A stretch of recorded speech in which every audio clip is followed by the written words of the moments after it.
on bread and circuses.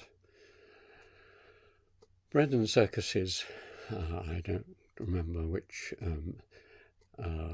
Roman emperor suggested that the way to keep the population of Rome itself and any other city that was inclined to show hostility to the imperial rule was to divert them and to give them enough food, bread, and give them enough entertainment, circuses, as well as the odd killing of Christians by the lions and so on.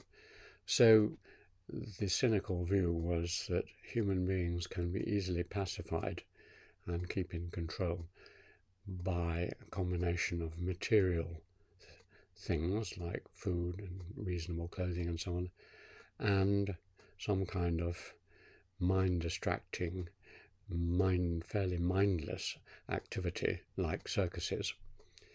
And I often think about this now when I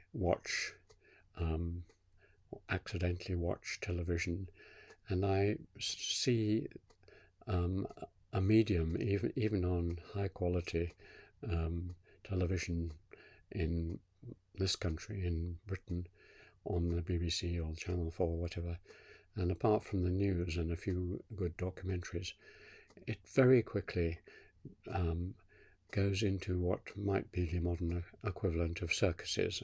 In other words, game shows, endless shows about buying or repairing old houses, the big bake-off, and lots of food shows, a few animal shows. Everything mind-distracting, not much point to them, intriguing, and friends of mine and family watch them with pleasure, but they don't do a great deal of that watching. Because I can see that if you sat down and watched 4 or 5 hours a day of this kind of entertainment, it would be quite mind-numbing. You need more of it. It's almost a drug, and it's a vicarious form of living. Now, if you add it on, and I don't really know what goes on in the world of TikTok and parts of YouTube or Facebook, but I suspect there's a good deal of circuses there too, a sort of entertainment which, if you looked at it and said, well, what's the point of it? What do you learn? How do you expand your creativity? What is the ultimate value of it? People will say, well, no, it's just sheer entertainment. And certainly if you watch people in games arcades or on their computers and smartphones playing often very brutal, very aggressive games of killing people and racing around, what else is that but circuses? Now, it may sound very sanctimonious and Dornish and priggish, but we each have to have our own view, and looked at from the outside, it does appear to be brain-numbing, a kind of escape from whatever other problems you have in your life.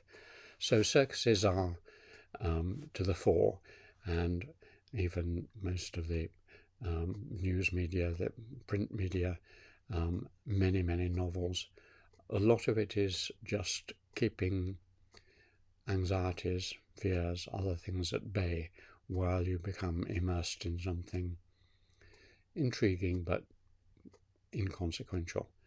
As for the bread, obviously governments are very aware that in order for their population not to become too restless or to throw them out of power, they need to provide basic foodstuffs, living, job opportunities, and so on.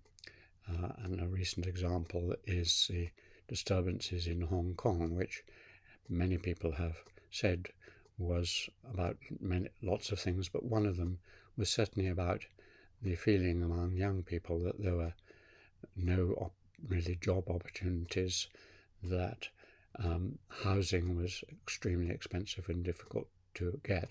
In other words, material deprivation the hopes and dreams they had as they grew up were being shown to be hollow, and they turned their anger, anxiety, irritation onto the authorities in the name of a cause of liberty or whatever it was.